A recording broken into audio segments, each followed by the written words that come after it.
Alors, bien-aimés dans le Seigneur, vous devez comprendre que cette année, c'est une année où notre Père, l'apôtre Jean Clément, il nous a annoncé un grand thème tiré dans le livre de 2 Chroniques, le chapitre 2, au verset 5. C'est Salomon qui est en train de parler. C'est Salomon qui est en train de dire, parce qu'il devait construire la maison de Dieu. Et Salomon dit, la maison que je dois bâtir doit être grande. Alléluia. Alors bien aimé dans le Seigneur, j'aimerais un tout petit peu que vous puissiez comprendre mon petit sous-thème de ce matin est tiré dans le livre. Le verset 7. La Bible déclare, porte, élevez le linteau, élevez-vous porte éternelle, car le roi de gloire fasse son entrée. Alors mon petit sous-thème de ce matin, c'est la destruction de toute limite. Je pensais que quelqu'un allait acclamer. Lorsqu'on détruit les limites, ça nous permet à monter. Lorsqu'on détruit des linteaux, ça nous permet à monter. Mais permettez-moi, bien aimé, que vous puissiez comprendre, pour élever les linteaux, il y a un principe. C'est que ce principe, il faut d'abord détruire, et après on doit élever les linteaux. Alors bien aimé dans le Seigneur, pourquoi les portes doivent élever leurs linteaux? Première raison, parce que la taille n'est pas proportionnelle à la taille de Dieu que nous portons, ou l'onction que nous portons.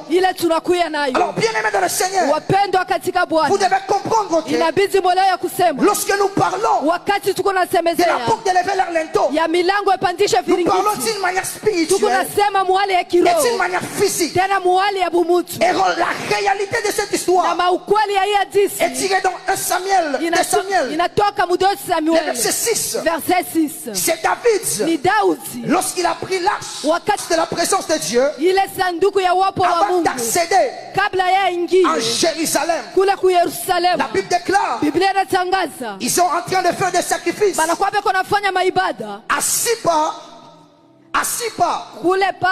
David se tient devant la porte de Jérusalem. Il dit, porte, élevez le linteau.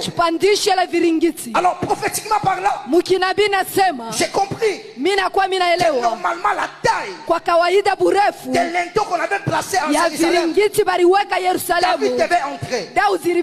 Mais j'ai compris que spirituellement, que David il est en train de proclamer que des portes puissent élever leur linteau. Alors bien aimé dans le Seigneur, ce que vous devez comprendre, que pour élever d'abord les linteaux, il faut que notre niveau spirituel soit augmenté, monté. Alors vous devez comprendre que j'étais en train de dire, pour que les portes élèvent leur linteau, vous devez comprendre que la taille n'est pas proportionnelle à la taille de Dieu que nous portons, ou la hauteur de l'onction de Dieu que nous portons.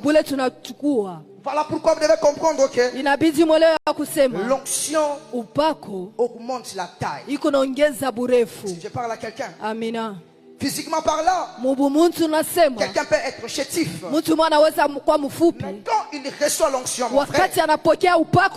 automatiquement, la taille augmente. Et vous devez comprendre que parmi les critères des enfants d'Israël, lorsqu'on a choisi un roi, lorsqu'on peut choisir un roi, on a pris Saïl.